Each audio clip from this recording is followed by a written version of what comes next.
नमस्कार बच्चों, Alyssa classes में आपका स्वागत है। कक्षा 12 गणित सेट 1 2024 324 EX।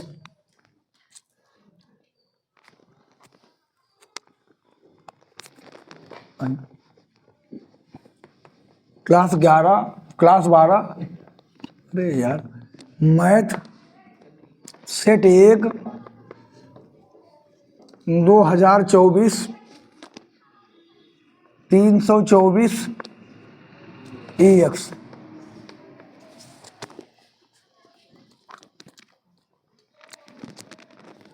हमें एकदम डायरेक्ट ही सही है लगता। पहले का प्रश्न पार्ट ए। प्रत्येक खंड का सही विकल्प चुनकर अपनी उत्तर पुस्तिका में लिखिए। इसमें कुछ निर्देश होते हैं, वो भी पढ़े दे रहे हैं। प्रारंभ में 15 मिनट परीक्षार्थियों को प्रश्न पढ़ने के लिए निर्धारित हैं। इस प्रश्न पत्र में कुल 9 प्रश्न हैं। सभी प्रश्न अनिवार्य हैं। प्रत्येक प्रश्न के प्रारंभ में स्पष्टता लिख दिया गया है कि उसके कितने खंड करने हैं। प्रश्नों के अंक उनके सम्मुख अंकित हैं। प्रथम प्रश्न आरंभ कीजिए और अंत तक करते जाइए। जो प्रश्न ना आता है उस पर समय नष्ट मत कीजिए।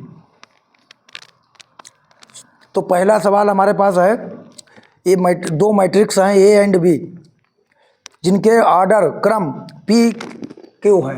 जैसे एक ए है पी क्रॉस क्यू, दूसरा मैट्रिक्स है बी, उसका ऑर्डर जो है वो कितना है क्यू आर। तो इसमें ऑर्डर हमें चुनना है ए बी का क्रम कितना होगा। ए बी का क्रम चाहिए, ए इंटू बी का क्रम पहला होगा पी इंटू आर। कौन सा हुआ पी इंटू आर? कैसे होता है तुम तो जानते हो। मैट्रिक्स का क्रम, जैसे दो कोई मैट्रिक्स है 1 2 3 4, इसका ऑर्डर कितना है? रो जितनी रो हैं, 2 रो हैं, यानी 2 पंक्तियां हैं, और इंटू 2 क्या है? कॉलम है। दूसरा मैट्रिक्स अगर मान लिए ले लेते हैं वी, उसका कितना ए 1 2 3 4 5 और 6, ऐसे मान लिया ले लिया। इसका ऑर्डर देखिए कितना है 2 इंटू कितने कॉलम हैं 3, 2 इंटू 3। तो मैट्रिक्स की मल्टीप्लिकेशन या गुणा तभी संभव है जब ये बराबर हो, नहीं तो आप गुणा कर ही नहीं पाएंगे। मैट्रिक्स में नियम है कि आप गुणा नहीं कर पाएंगे। इसको हम कहते हैं ऑर्डर, वो हिंदी में कहते हैं अवयव का कोट या क्रम बराबर पंक्तियों की संख्या गुणे स्तंभों की संख्या। तो यहाँ पहले वाले में स्तंभ और दूसरे वाले में पंक्ति बराबर हैं, तभी गुणा हो पाएगी, तभी मल्टीप्लिकेशन हो पाएगा, वरना मल्टीप्लिकेशन लिख देंगे संभव नहीं है। तो यहाँ पर देखिए, इसमें हमें अगर अब इसकी गुणा कर भी दें तो कितना आता है, हमने ये समझाया आपको है। तो आज शुरुआत है तो शुरुआत इधर, इसकी पंक्ति चुनिए, इसके कॉलम को गुणा करिए। 1 और 1 की गुणा 1 प्लस 2 और 4 की गुणा 8। थोड़ी सी जगह छोड़ देंगे। ये देखिए जो मैट्रिक्स बनेगा 2 इंटू 3 का बनेगा, ये डिलीट हो जाएंगे। तो अब इसको करिए 2 और 5 दूना 10। दूसरे वाले को दूसरे से करना है 3 भैया, 3 और 1 की 3, 2 छंग 12। अब 3 करना 3 और 3 चक्कू 12। अब 3 से करो, 3 दूना 6, 4 पंचे 20, 3 तियां 9 और 4 छंग 24। ये हमें गुणा नहीं करनी है। यहाँ पर हम आपको समझा रहे हैं 9 12 15 15 कहाँ पर ये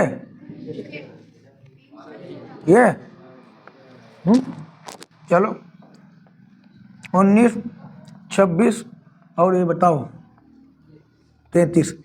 अब हमारा गुणा करने का यहाँ पर कोई मतलब नहीं था। हमारा गुणा करने का मतलब ये है सिर्फ कि जो मैट्रिक्स आया वो कितने क्रम का है, इसका ऑर्डर क्या है 2 इंटू 3।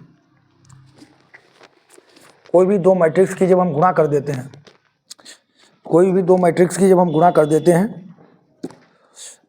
मैट्रिक्स उनको गुणा करने के बाद जो उनका ऑर्डर आएगा वो यही आएगा। ये तो कैंसिल, तो यहाँ पर क्यू क्यू कैंसिल, गुणा करने के बाद कितना बचेगा P इंटू आर। तो ये इसका ऑप्शन कौन सा यहाँ पर लिखते हैं, P इंटू आर, ये ऑप्शन पहला सही है। तो ये समझ में आया कि नहीं? कोई भी दो मैट्रिक्स को अगर मल्टीप्लाई करेंगे तो ऑर्डर यही आएगा। अखिलेश बाबू बताओ। अच्छा, अगला देखो, इस पर स्टार बना है।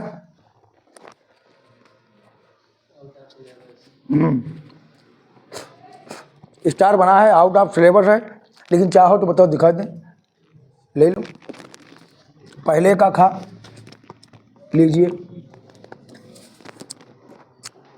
एक हमारा फर्स्ट पेपर में चैप्टर हुआ करता था जिसका नाम था स्पर्श रेखा और अभिलंब। स्पर्श रेखा और अभिलंब जो कि हमारे सिलेबस में नहीं थी, उसको कहते थे टेंजेंट और नॉर्मल। तो वो बिल्कुल वैसे है जैसे एक रेखा हाई स्कूल में हमने पढ़ी है, कक्षा 11 में, ax plus B Y plus C बराबर 0। कक्षा 11 में लाइन की इक्वेशन होती थी, और यहाँ से अगर हम प्रवणता निकालते, प्रवणता या स्लोप इसको बोलते हैं, कोई भी लाइन है, स्लोप का मतलब है उसका वो एक्स अक्ष से कितना झुकी है, इसका मतलब होता है स्लोप, कितना उसका स्लोप है। तो इसको निकालने के लिए यहाँ पर एक सूत्र होता था, जैसे लिखा हो 2x प्लस 1, नहीं कुछ ऐसा लिख दें, 2x प्लस 3y प्लस 4 बराबर 0। तो इसका सूत्र हम प्रवणता निकालने के लिए माइनस का a/b हम लिखते थे। प्रवणता निकालने के लिए क्या लिखते थे, माइनस a/b। तो यहाँ पर एक नियम बनाया था 11 में कि इसका आप डिफ्रेंशिएशन कर दीजिए, अवकलन कर दीजिए, प्रवणता आ जाएगी। तो देखिए डिफ्रेंशिएटिंग, इसकी अगर हम m निकालें तो ये है a है b और ये है c। तो m निकालना चाहें माइनस a कितना 2 और b कितना है 3। तो हमने पढ़ाया नहीं, लेकिन तो कोई भी रेखा दी है उसका प्रवणता डायरेक्ट निकालेंगे कक्षा 11 की तरीके से, या उसको हल कर देंगे, डिफ्रेंशिएशन कर देंगे, differentiating with respect to x, तो भी प्रवणता आएगी। देखिए 2 इंटू एक्स का मान 1, डिफ्रेंशियल x का कितना होगा 1, डिफरेंशियल 3 इंटू वाई का कितना लिखेंगे dy/dx, 4 का कितना 0 बराबर 0। तो देखिए कितना हुआ 2 प्लस 3 dy/dx बराबर कितना 0। तो dy/dx आप बताइए कितना हो जाएगा, इसको उधर भेजो, कितना आ गया माइनस का 2/। तो कहने का मतलब ये था कि जो कक्षा 11 में प्रवणता आप सूत्र से निकालते थे, वो यहाँ पर अगर अवकलन कर देंगे तो वही प्रवणता आ जाएगी। समझ गए हो? तो ये सवाल लगाना कोई कठिन नहीं है। ये सवाल हमें अगर लगाना हो तो हम बड़े आराम से इसको कर पाएंगे। पहले का खा कितने आराम से y बराबर x प्लस 1, y बराबर x प्लस 1 है। और दूसरा है ये है लाइन, ये है y स्क्वायर बराबर 4x, ये है पैराबोला। ये तो सभी लोग जानते हैं, एक परवलय है और एक रेखा है। तो परवलय और रेखा, इसका अवकलन करिए। उसने बताया इन दोनों की ढाल बराबर है, प्रवणता स्लोप या हिंदी में ढाल झुकाव, तो इसकी ढाल दोनों की बराबर है। तो इसका डिफरेंशिएशन कर दीजिए, dy/dx बराबर इसका कितना हो जाएगा 1 प्लस 0। तो dy/dx बराबर कितना है 1, इसका भी डिफरेंशिएशन कर दीजिए। dy स्क्वायर का कितना, इसको अपने मन में हम मान लेंगे t, और t स्क्वायर का कितना 2t, उसको बताना है कैसे डिफरेंशिएशन करेंगे। 2/dy/dx और ये कितना हो जाएगा 4 और इंटू x का कितना 1। तो dy/dx बराबर कितना लिखेंगे 4/2y। ये हो गया। अब ये और ये आपस में क्या है, ये मान लेते हैं m1 है और ये मान लेते हैं m2 है, और उसने बताया कि वो बिंदु ज्ञात कीजिए, तो m1 बराबर m2। भाई दोनों की अपने सवाल में कह दिया कि इनकी दोनों का स्लोप बराबर है, दोनों की प्रवणता बराबर है, तो हम क्या लिख देंगे m1 बराबर m2। तो एक बराबर कितना लिखेंगे 4/2y, और जिसका कोई नहीं उसका 1, तो 2y बराबर कितना हो गया 4, और y बराबर कितना हो गया 4/2, तो 2 दूनी 4, तो y बराबर कितना 2। अब y आ गया है, कर्ण आ गया तो अर्जुन भी आएगा, तो y आ गया तो x भी आ जाएगा। x कैसे आएगा, y बराबर कितना दिया x+1, तो y का मान कितना आया 2 बराबर x+1, तो 2 - 1 बराबर कितना x, तो x बराबर कितना आया 1, तो हमारे पॉइंट कितने हैं वो 1, 2, कौन सा सही, पहला सही। लेकिन ये आएगा नहीं, और आ गया तो भैया हमने तुम्हें बता दिया। अगला सवाल, अरे ये तो बहुत आसान है, चलो अभी करे दे रहे, ये 2-3 नोट करो, ये करो जल्दी जल्दी है पर नोट करो आपका। पहले का गा प्रश्न, ये देखिए कॉपी में ही था, बताओ भाई कर दें इंटीग्रेशन, अरे कर दो भैया, हमारे पास रिवीजन बहुत है, 40-45 दिन का रिवीजन है। तो इंटीग्रेशन, ये सवाल जैसे लगाना है, हाँ इसको ऐसे हम नहीं लगा पाएंगे, इसका समाकलन ऐसे नहीं लिख सकते। क्या लिखेंगे, cos square x plus sine square x, और sin 2x को लिखेंगे, हमारे पास रिवीजन बहुत है रोज। ये देखिए कितने का है, cos x प्लस, चाहे जिसका लिख दो, देखिए अगर उसका लिख देंगे तो आंसर आगे पीछे वो आंसर उतना ही आएगा।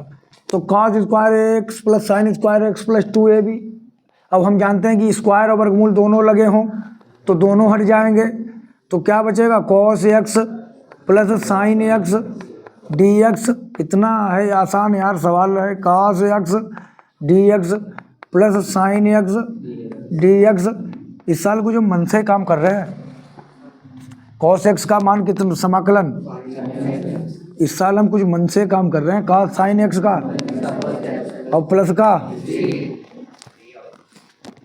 कौन सा जो हो भाई, प्रायिकता के कई सवाल रखे हैं इसमें।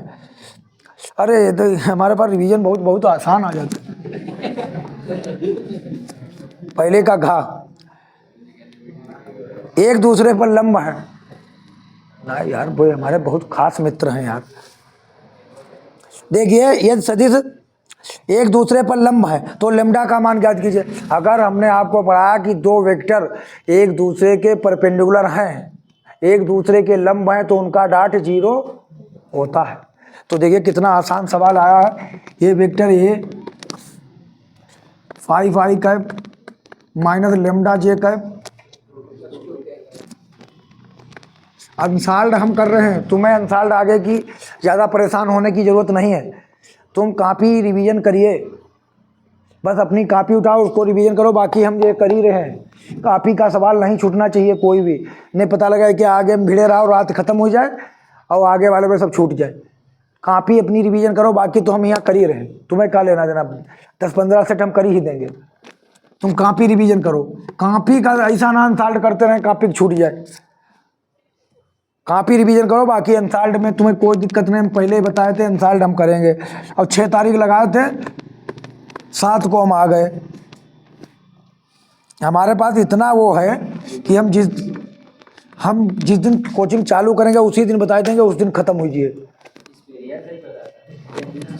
तो ये vector A perpendicular to vector V, तो इसका मतलब क्या है, ए डॉट वी बराबर 0। अगर उनका डॉट लेंगे कितना आएगा 0, तो कितना लिखेंगे 5i cap minus lambda J cap plus का 2k कैप डॉट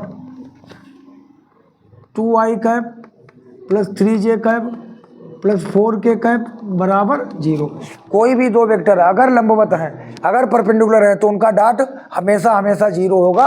अब देखिए कितना लिखेंगे 10 माइनस लेम्डा और 3 माइनस का 3 लेम्डा, बस ऐसे गुणा करना, के और आई बन हो जाते हैं, 2 चक्को 8 बराबर 0। तो 10 और 8 माइनस का 3 लेमडा प्लस का 18 बराबर 0 माइनस का 3 लेमडा बराबर माइनस का 18, ये माइनस माइनस कट गया, लेमडा बराबर कितना 18/3, 3 छाक 18, तो लेमडा बराबर 6।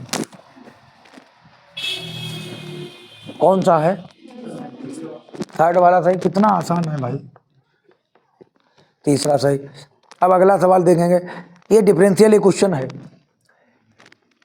पहले का यहाँ इसमें हिंदी में लिखा होता, अब डिफरेंशियल इक्वेशन अवकल समीकरण d2/dx2। इस सवाल में कंफ्यूजन हो सकता था बच्चों को, तो इधर यहाँ पर लिखी है 4, करनी में लिखा है 4, x प्लस dy/dx का होल स्क्वायर। जब तक ऐसे अंडर रूट वगैरह लगा है तब तक आप डिसीजन नहीं ले पाएंगे।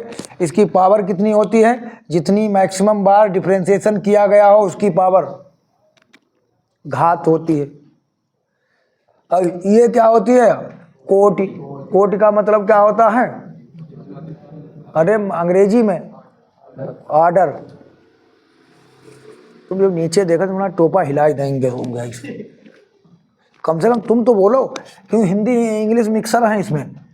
अब जैसे लिखा हो एक्स स्क्वायर बराबर लिखा हो इतना 4। अब देखिए, तो स्क्वायर हटाते हैं तो हम लोग क्या लगाते हैं? Under root.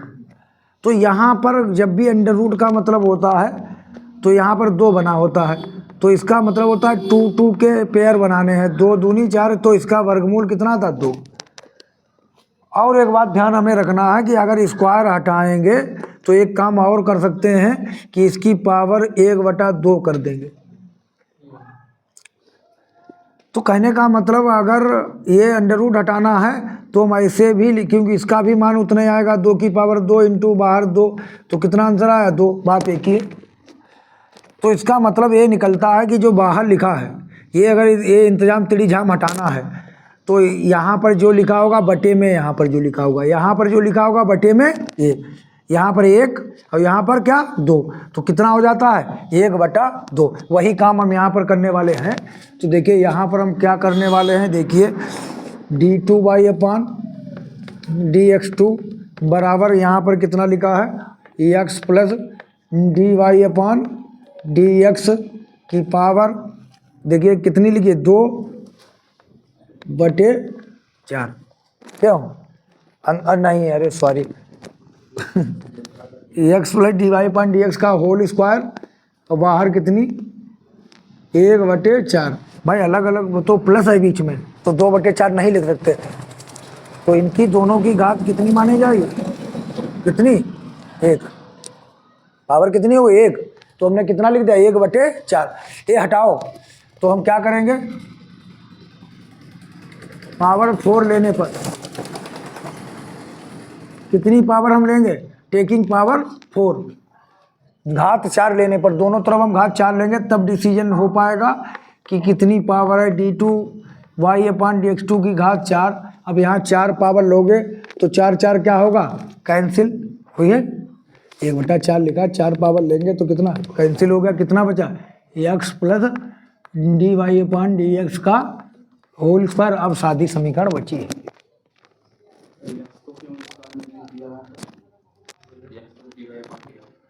अरे यहाँ पर ये नहीं, हाँ अब सही, ठीक है। अब देखिए, अब इसकी हम घात और पावर सब लिख सकते हैं। घात यानी घात को हम लोग लिखते हैं पावर बराबर कितनी? जितनी बार अधिकतम डिफरेंशिएशन किया गया हो, जितनी बार अधिकतम अवकलन किया गया हो उसकी घात कितनी हम लिखेंगे? 4। अब कोटि अगर लिखना चाहें, कोटि को हिंदी में हम लोग कहते हैं आर्डर। जितनी बार मैक्सिमम बार डिफरेंशिएशन, देखिए यहाँ पर 1 बार दिखा रहा, यहाँ पर कितनी बार? 2 बार, तो 2 बार डिफरेंशिएशन किया गया। अगर आर्डर पूछे तो 2, आर्डर अगर पूछेगा तो 2। और देखिए इसमें हमें पूछना क्या था? घात पूछनी थी, तो हमें पहले में पहला सही है, ये 4 आंसर है इसका। बताओ बात समझ में आई कि नहीं? अगर सीधा साधा ये ना लगा होता तो हम यही छांट लेते, ये लगे होने की वजह से थोड़ा हमें ये सब करना पड़ा कि इसकी 1/4 लिखा, फिर 1/4 को भी हटाया। देख लीजिए सवाल, ये ऐसा सवाल इसमें कंफ्यूजन करने के लिए बोला है, नहीं तुम यहाँ से उठा के लिख दो। बहुत बच्चा समझे ये एक गलत, ठीक है, ध्यान रखियो। कोई समझ में बात आई कि नहीं? हाँ, अंडर रूट उधर हटा लेंगे। अरे ये तो दूसरे का यार, ये तो कॉपी में आ रहा है। चलो भैया कॉपी में तो भी देख लेते हैं। ये f(x) बराबर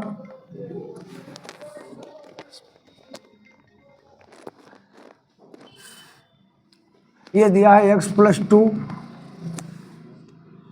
और ये दिया है 1। x की क्या दिया है? नॉट इक्वल टू 0, x बराबर 0। x बराबर 0 पर सतत नहीं है, तो हमने कहा सतत का मतलब होता है वो पॉइंट होता है, जैसे 0 लिखा है इसके थोड़ा सा आगे 0 प्लस होता है, इसके थोड़ा सा पीछे 0 माइनस, थोड़ा सा आगे 0 प्लस, थोड़ा सा आगे पीछे 0 माइनस, तो इसको हम लोग बोलते हैं RHL और इसको हम लोग बोलते हैं LHL। तो लिमिट्स होती है हमारे पास RHL और HL, ये अगर बराबर आ जाती हैं तो हम लोग क्या कहते हैं? हाँ, RHL बराबर LHL बराबर f(x). अगर तीनों चीज़ें बराबर आ जाती हैं तो हम लोग कहते हैं कॉन्टिन्यूअस है, सतत है, लगातार है। कोई फंक्शन, कोई ग्राफ का है, अगर बीच में ब्रेक ना हो, ऐसे चलते ही रहे, अगर टूट गया तो समझ लीजिए वो कॉन्टिन्यूअस नहीं है। तो इसको लिखने का क्या तरीका होता था? पहले हम RHL लिखते थे, RHL बराबर limit x tends to 0 plus, यहाँ पर हम लिखते थे f 0 प्लस h, ऐसे लिखते थे। अगर 0 पर कितने पर हम चेक करें? एट x बराबर 0। अगर हम a पर चेक करेंगे a प्लस h, 2 पर चेक करेंगे 2 प्लस h, ठीक है निखिल? हाँ, तो 0 पर चेक करें 0 प्लस h। तो अब हमारे पास देखिए ये हमेशा लिमिट h टेंस टू 0 हो जाती है, क्योंकि हमारा यहाँ पर होता है f(x) और x की जगह हम मान लेते हैं 0 प्लस h, तो हमारा हो जाता है जब x का मान हम 0 रखते हैं तो हर सवाल में लिमिट हमारी क्या हो जाती है? h tends to 0। तो हमारे पास f(x) है कितना? f(x) हमारे पास है, बताइए, f(x) बराबर जब 0 से ज़्यादा, 0 प्लस का मतलब 0 से ज़्यादा, 0 प्लस का मतलब 0 से ज़्यादा। अब यहाँ पर ज़्यादा छोटा का है नहीं, तो यहाँ पर दिया है x नॉट इक्वल टू 0, इसका मतलब ये ज़्यादा भी होगा कम भी होगा। तो कितना लिखेंगे? x + 2 हमें लिमिट यहाँ पर लेना, लेकिन यहाँ कितना चाहिए? f 0 प्लस h चाहिए, तो हम क्या लिखेंगे? 0 प्लस h प्लस 2। तो कितना लिखेंगे? लिमिट पहले तो h टेंड्स टू 0 और इसकी जगह कितना आ जाएगा? 0 प्लस h प्लस 2। तो क्या लिखेंगे? Limit taking limit 0 plus 0 plus 2 बराबर कितना आ गया? 2। लिमिट लगा लो भाई, लिमिट ले ली, h की जगह 0, LHL लिख लो, limit x tends to 0 minus, तो हम क्या लिखेंगे? f0 minus h। तो f0 माइनस h भैया कितना हो जाएगा? 0 माइनस h के लिए हम क्या लिखेंगे? f(x) 0 से कम, ये तो 0 के बराबर पर 1 है, 0 से माइनस लिखेंगे वही, 0 से कम भी है 0 से ज़्यादा भी। तो f0 माइनस h क्या लिखेंगे? 0 माइनस h प्लस 2। तो कितना लिखेंगे? 0 minus h plus 2, f0 minus, अब लिमिट लगाओ, 0 माइनस 0 प्लस 2 बराबर कितना है? 2। लेकिन हमारा f(x) कितना है?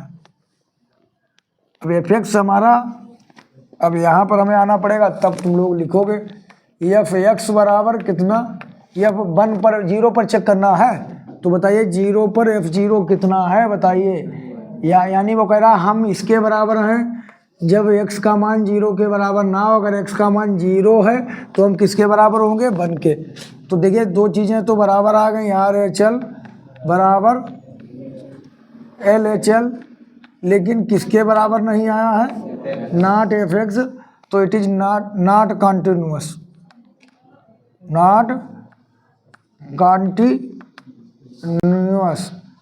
Eight x equal to 0। ये एक्स यही सिद्ध करना था एक्स बराबर 0 पर ये सतत नहीं है। लग गया? नोट करो फिर हम आगे बढ़े। तो परिसर माने रेंज, डोमेन, रेंज कितनी होती है? माइनस का पाई बटे से 2 से प्लस का पाई बटे 2। इसका जो आंसर आना चाहिए इसी के बीच में आना चाहिए, इसके बाहर नहीं। इसी के बीच में आंसर हो। कहाँ से? माइनस का 90 और प्लस का 90। क्लोज इंटरवल है कि ओपन है?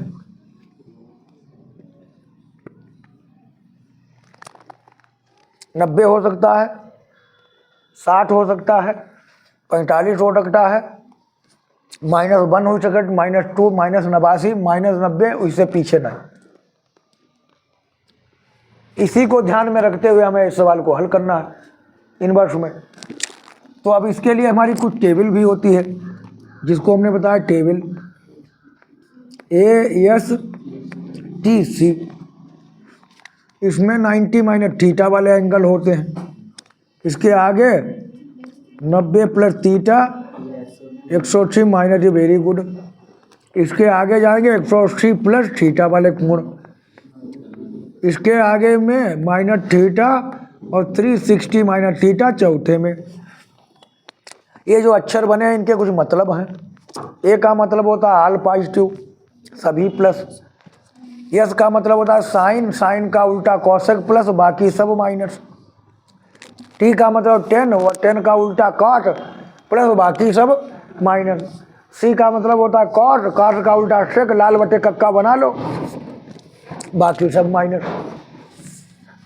लेकिन 90 पर साइन कॉस में बदल जाता, कॉस साइन में बदल जाता। 90 के अलावा में कोई कोण लिखेंगे 180, 360, उस पर साइन साइन में रहेगा, कॉस कॉस में रहेगा, बाकी चिन्ह लगाना। जैसे अगर हम इसको देखें तो बहुत साइन इनवर्स और साइन अगर अंदर लिखा है तो इसको हम कैंसिल भी कर लेते हैं, कैंसिल कर लेते हैं, क्योंकि इसका मतलब होता है 1/sin, कैंसिल होगा। लेकिन यहाँ पर अगर कैंसिल भी हमने कर दिया सवाल हमारा गलत हो जाएगा, क्यों 7 गुणे 180 बटे 4, 4 चक्कू 45, 7 बचे 133, 135 कैसे होगा? 315 हो गया। अब 315 तो भैया इसकी रेंज से बाहर है, 90 तक होना चाहिए, और वो तो 315 हो गया। अब इसको क्या करें? तो 2 पाई का हो, बड़े हो गए।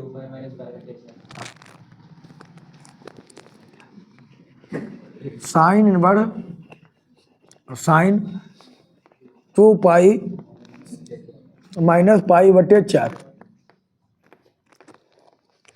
देखो 4 दूना 8, पाई में से एक पाई जी है, कितना बचे?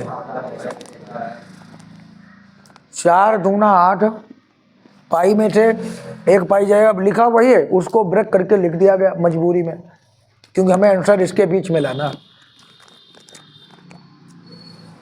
अभी ये बन नहीं पाएगा, अभी हम टेबल लगाएंगे इसमें। साइन 360 माइनस थीटा, ये 360 माइनस थीटा चौथे में है, चौथे में।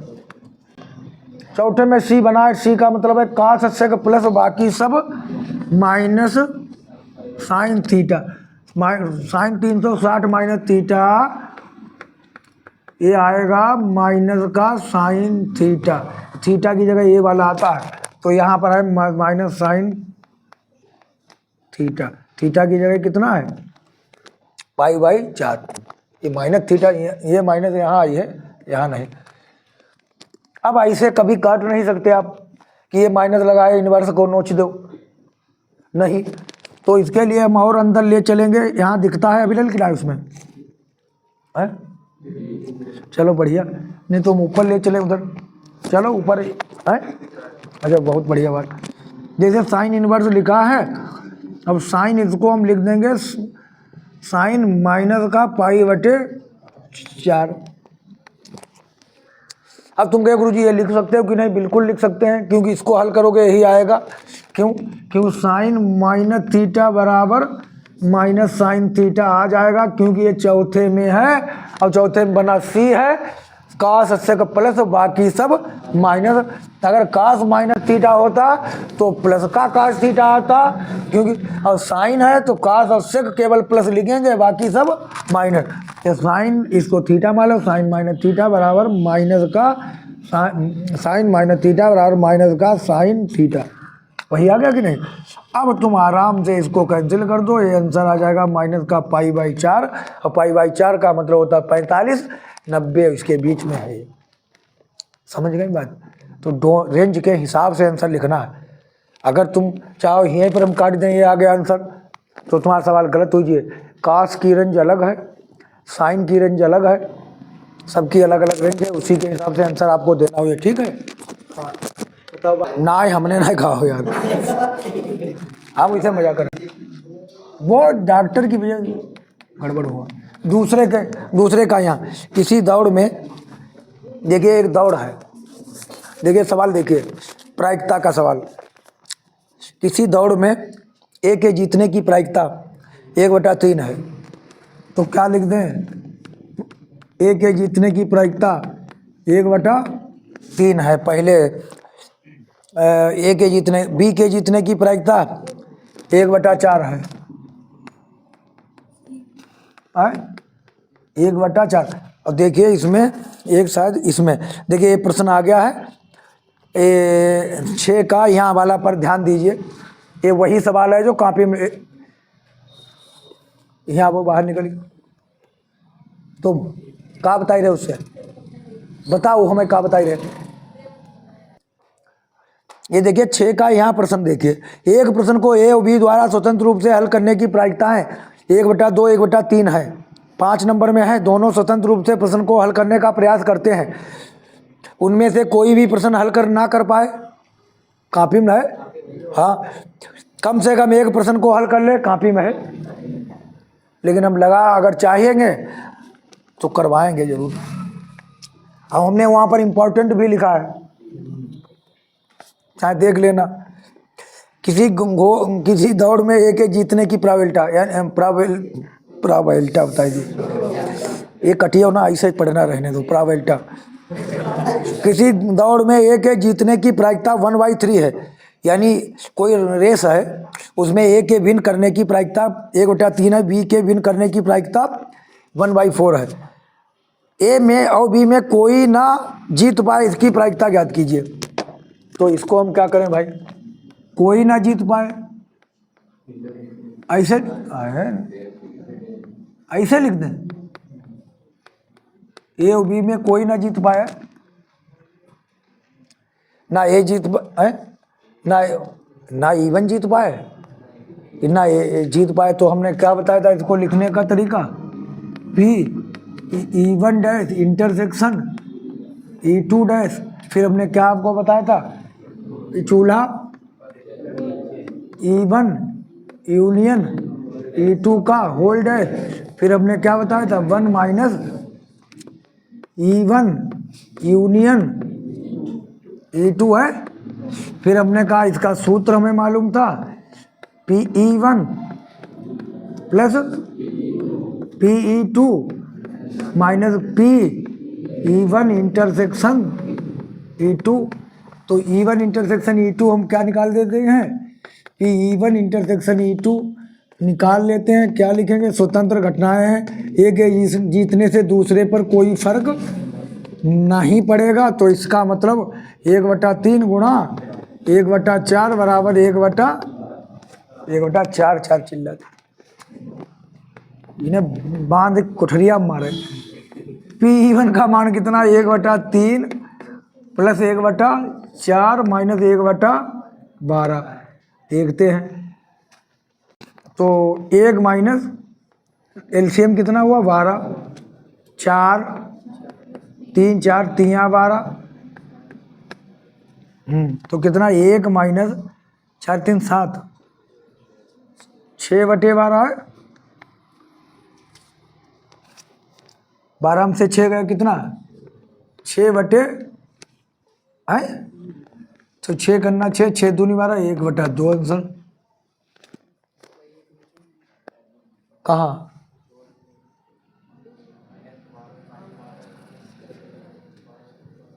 तो कितना आंसर है इसका? हो आंसर कितना है?